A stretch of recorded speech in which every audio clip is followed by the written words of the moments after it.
Hi, this is a pair of cross-country skis, and these are their bindings. Wise guy, huh?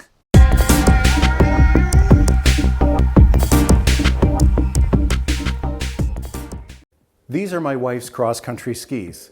It's a classic ski, and mounted to the ski is the Salomon Pro-Fill SNS system of binding. Now, a few years ago, Salomon decided to drop the SNS binding for the new system that they call the NNN system. Now, I did a video about that a few years ago, and if you want to check that out, I'll leave a link in the card above so you can check that out. But why I'm here today is to talk to you about these little yellow bumpers here on the front of the binding on the cross-country skis. Now, we normally refer to them as bumpers, but the people that make these ski bindings call them flexors. At some point in time, and after extended use, many years and many kilometers of skiing, they get a little worn out, a little bit torn. They get beat up pretty bad. That's why I'm here in the garage today. I'm going to be replacing the flexors on my wife's cross-country skis. Now, before we get started, I've gone ahead, ordered a set of new flexors here online. I've got them out of Edmonton, Alberta, close to where I am, a store called Track and Trail. If you're looking for a set, I suggest you go online, check them out, Track N, as in the letter N, trackandtrail.ca. They've got a fantastic store where you can order just about anything you need cross-country ski gear related. Now, these two flexors, they cost me about 20 bucks by the time I got them shipped here. Ordered them on the weekend. They were here by the Friday, so very quick, very fast turnaround out of Edmonton. Time to put the skis on the workbench and get started. There's a few different ways to go about changing these flexors, but all you're going to need is a flat work surface like the tool bench I have here, the workbench, and a flat screwdriver. Now, here's a few different varieties I have laid out here. So you can choose and pick the best one. I'm just going to use my Mastercraft Canadian Tire Special. It's got a nice flat blade.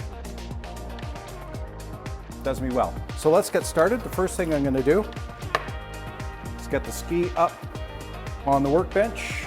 Now I'm just going to clamp it down because that makes the most sense for me. Makes it a little easier to work on. A couple of quick clamps here on either end. Once the ski's clamped into place, take your trusty flat-bladed screwdriver, nice small one.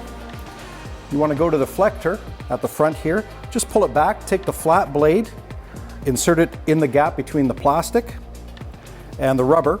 Now, before I do that, I just want to note here, you can see on either side, one here on the outside and one on the inside, this tiny little silver pin that passes through. That's the only thing that's securing the flexor into the binding. So we just need to pop that pin out. So we just pull back, insert the blade of the screwdriver into the gap, and just pry backwards. There's one click, just work the other side, there's the other side, and out it comes. There's the metal pin, and the whole flexor just pulls out. Easy peasy, really simple. Now for the new one, the nice new one here, it's just a matter of putting the wedge portion in first, put it into the back, slide it into the gap there, and just work it in there. Again, with your flat-bladed screwdriver, just pop it into the gap.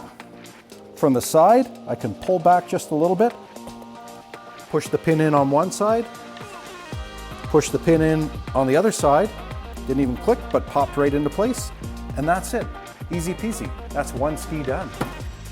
Pop it off the workbench and grab the second ski.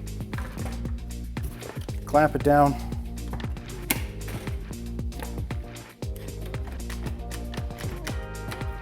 Ready to do the second one.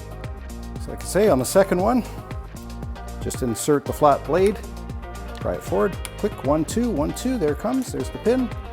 Out comes the old one. Slide the new one into place. Pop it back into the slot, just from the side. Push in, and push in. Easy peasy. That's it. Thanks for watching, and if you enjoyed this video, consider giving it a thumbs up. If you'd like to see more of my content, hit the subscribe button. Don't forget to click on that bell notification. That way you're informed as soon as I publish any new content. Thanks for watching, and I'll see you in the next one.